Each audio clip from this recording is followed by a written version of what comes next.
You're listening to Tarazi Tuesdays with the Bible as Literature.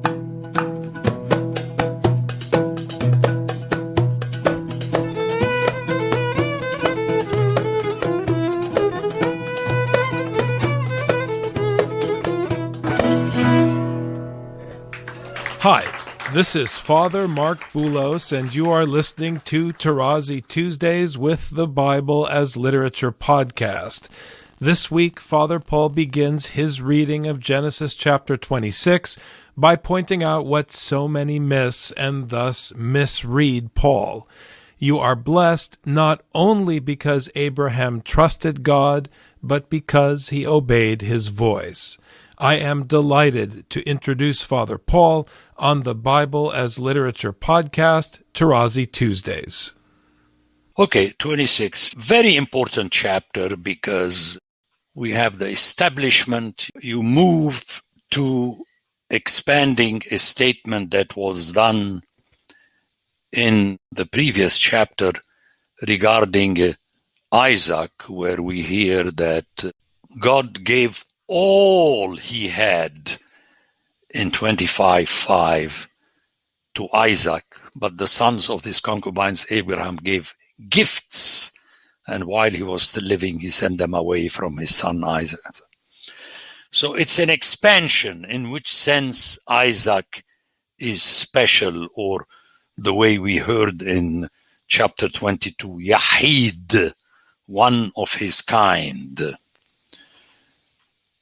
And the author very smartly applies a story that we heard before at least once, Abraham and Abimelech, if not twice, because the story of Abraham and Pharaoh is also linked to a famine and to his lying about his wife as being his sister, coming here to a head with Isaac. So you could see it's intentional. It cannot not be intentional. 3 times famine, and you go to a inamicable country, where you have to fight your way and so on. Now, to go back to the first stories of Abraham, one has to be careful not to say, well, he went to Pharaoh and he did the same story with Abimelech. No, the story of Abimelech is a judgment on Abraham. I mean, the first one was already a judgment, but a softy one. Well, he went to Egypt, there was a famine upon his arrival, and he lied to Pharaoh, but ultimately grandmother was saved, and so on. But the second one, you cannot say, it's a repeat and you pass. No, the second one, he's making fun of Abraham. That it is after he realized he was an old man and Sarah did not have her menstruation and they both laughed at God, and he gave them Isaac, and then he tested them in chapter 22. Then, after the circumcision and the laughter and Isaac, the story of Abraham and Abimelech is in 20 and 22, which is silly. Why should you lie? Nothing can happen. If Abimelech sleeps with Sarah, she's not going to conceive for him. Unless you are North American, but the sex with 90-year-old. Is making fun of Abraham. And notice how God makes sure to test him in Genesis 22. So the story of Abraham and Abimelech is in 20 and 21, and then the test. So all this for me, it is important. And at the time when you were supposed to have been done with that, you're struck again, but it is woven against Isaac with a specific vocabulary, and here one has to be careful and not say, well, it's the same story, and because you have the same names, even with Gerar and Bathsheba and so on, it's like a repeat.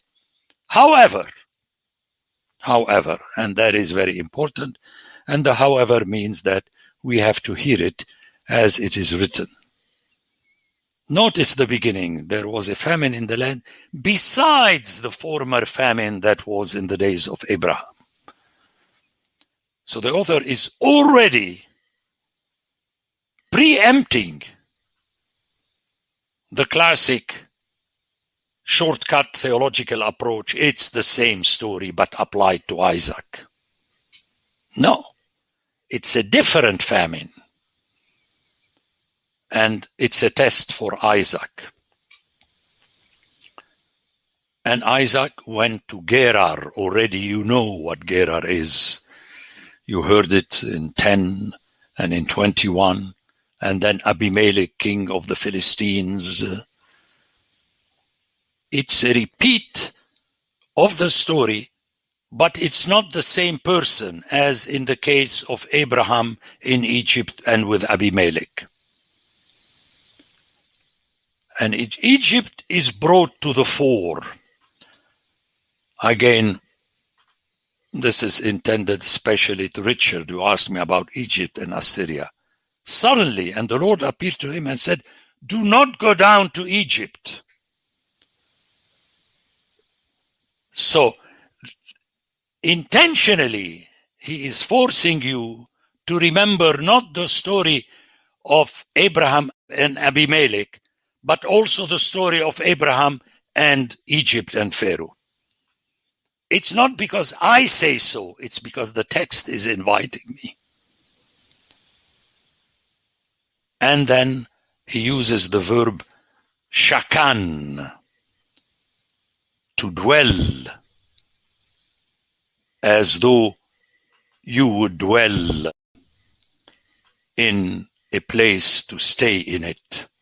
But it's a tricky verb because it is the same verb as the one used in conjunction with the tent. You have it reflected in the Shekinah, the presence of God in the tent is from the root shakan. Now, if you compare with 20 verse 1, which applied to Abraham, you have Wayeshib and Hiyashab between Kadesh and Shur, and it ends with Wayagur Bigerar.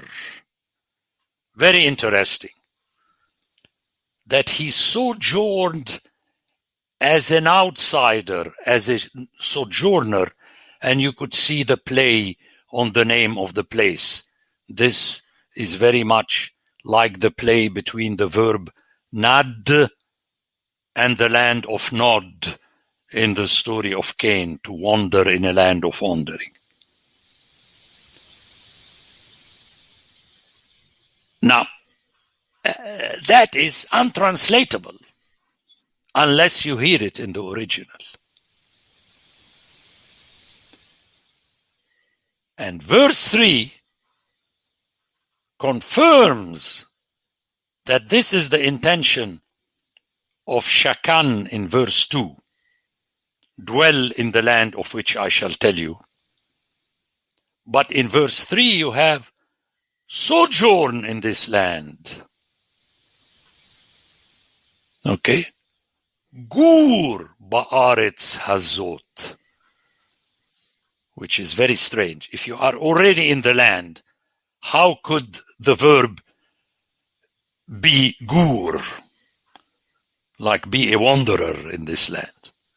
But again, if you want to answer it philosophically, go to a university in Northern Europe. But it doesn't help my case. The feel, remember, I'm not saying the feeling. The feel is that you have to consider this place as your place, even if you have to be always a wanderer for it, and don't you ever leave it when there is no bread to go and find bread somewhere else. Otherwise, and you know my joking expression, if you want, this time you will not go to Babylon the way you went down to Egypt. I shall kick you out from the land and send you to Babylon.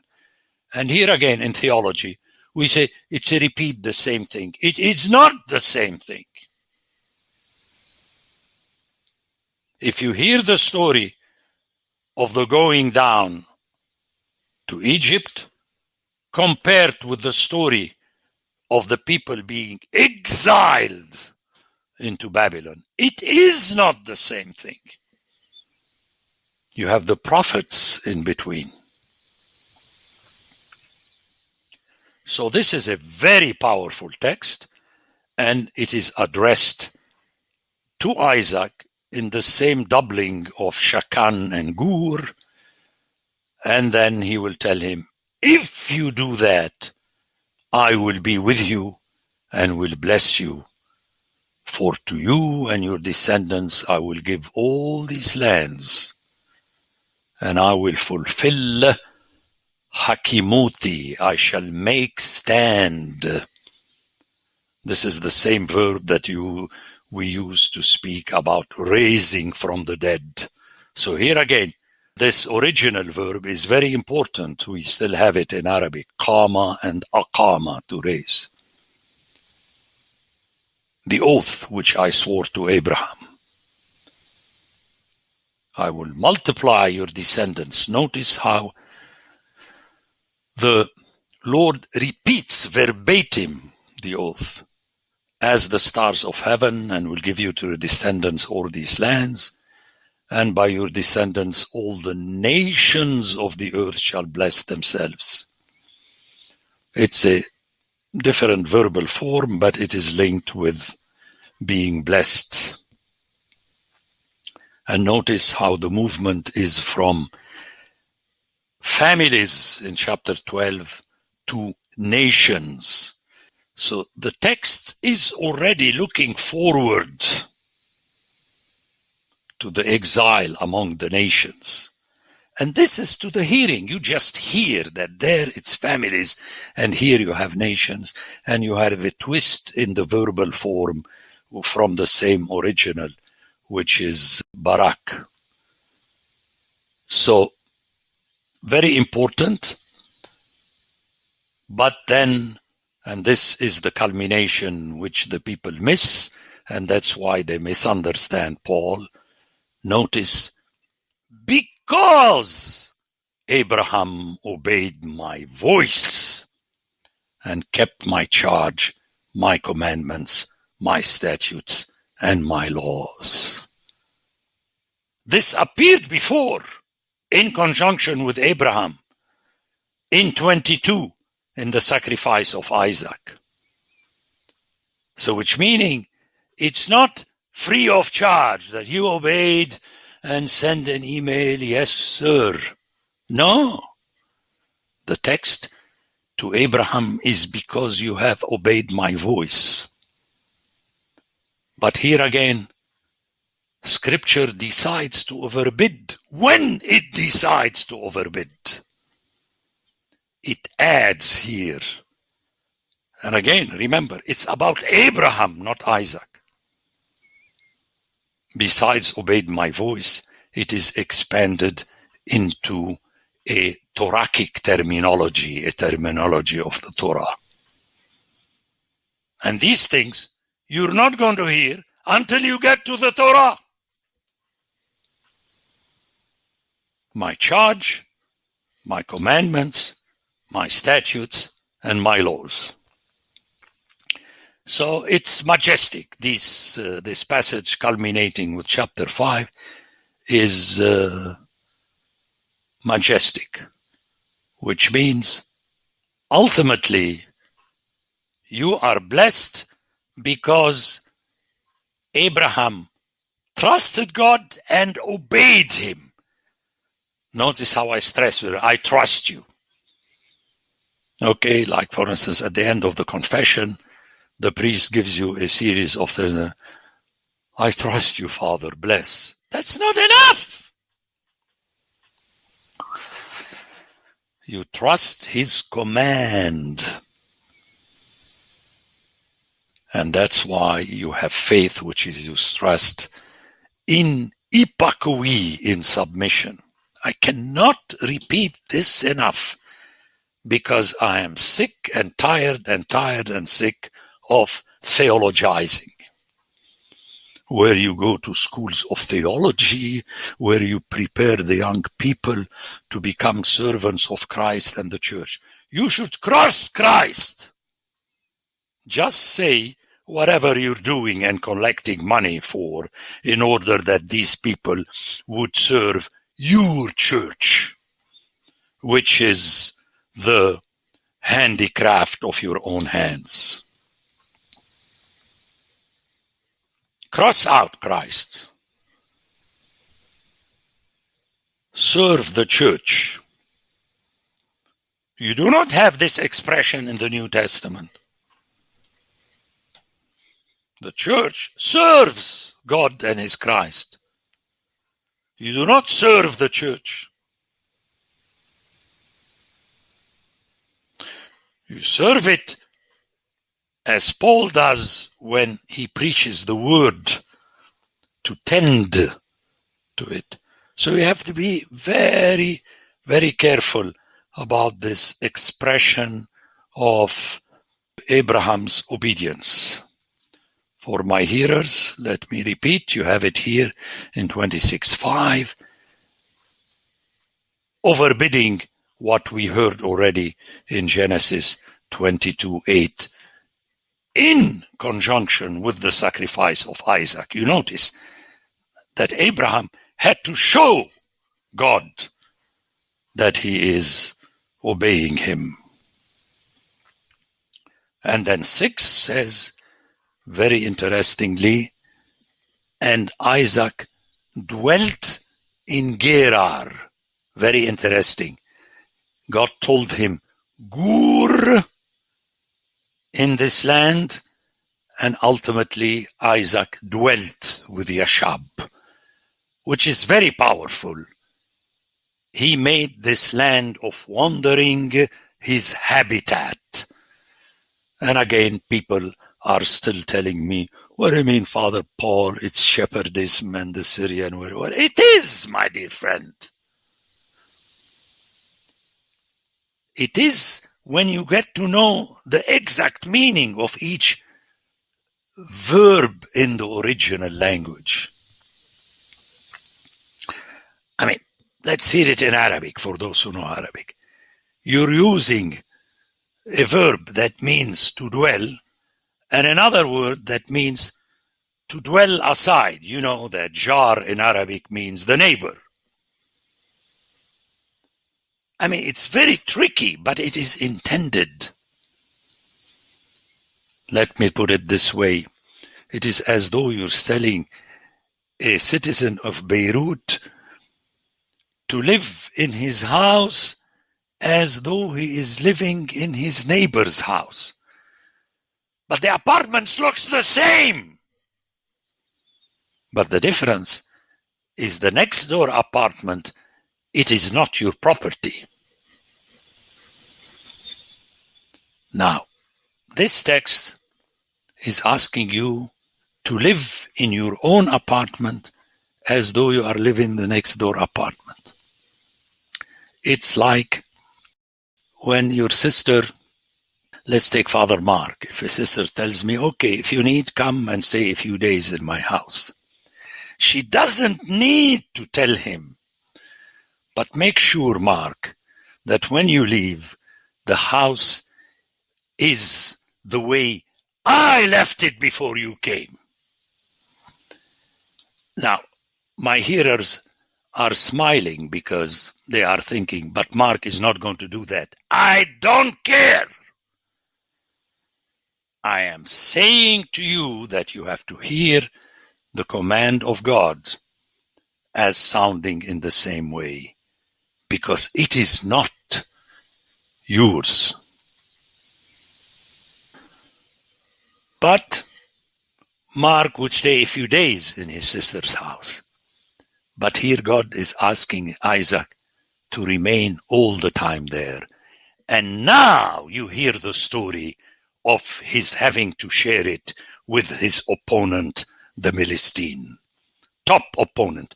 Again, I know I can read Richard, but the Philistines will not appear again except in... That's the trick. You don't get the full picture. And notice the name of the king is Abimelech, and I'm going to comment on the names of his two other helpers, which are very powerful.